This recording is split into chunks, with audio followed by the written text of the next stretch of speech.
It's just minutes to go before the special 2G court delivers the verdict on whether Chidambaram should be made a co-accused in the 2G case. But the man behind getting the Home Minister in the dock couldn't be more confident. Newsek spoke exclusively to Subramanian Swamy, the petitioner in the 2G case. Listen in to what he had to say. Today is the D-Day for P. Chidambaram, as the Patiala court will be telling its verdict. Joining with us is the man who has put Chidambaram in this court. How optimistic are you today? In fact, what you tweeted last night somehow raises a question in my mind, at least, sir. Well, first of all, I appreciate the pronunciation of Chidambaram as Chidambaram. He is a cheat. Okay. That's what I'm trying to prove. The fact of the matter is that I am using the tweets to prepare a new breed of fighters because they are all highly professionally trained. I don't like this going up and down in emotions.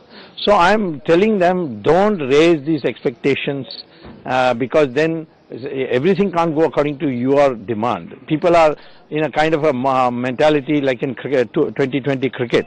That, every ball must be a sixer. Now, unfortunately, that cannot happen in a court system. Everybody has his rights and so on.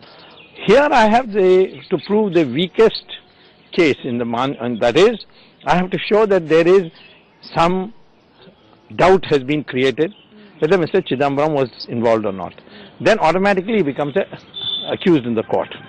More than that, I don't have to do. You see. So I think what I have done, I personally feel that if Mr. Chidambaram is found prima facie guilty, I will convict him within 1 month.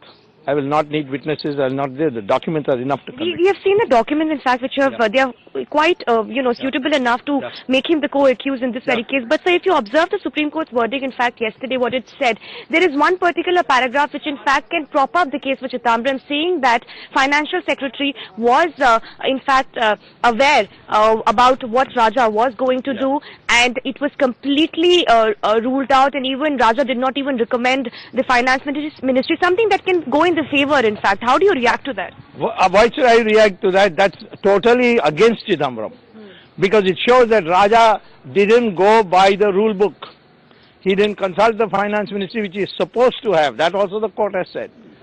And yet Mr. Chidambaram kept quiet and then said that it should be a closed chapter. So CAG has already said that Mr. Chidambaram should have asked for a cabinet meeting at that time. So unfortunately they didn't do. So I think, you see, the spin doctors of Congress, they have been consistently making fool of the media. They said zero loss, then there's policy. What does the court say about policy now? That you cannot decide policy as you like. But you have observed how Kapil Sibal, in fact, reacted a couple of days back, and the government is hell-bent. Why should I react to Mr. Kapil Sibal? He has forgotten his law in this race for psychophancy.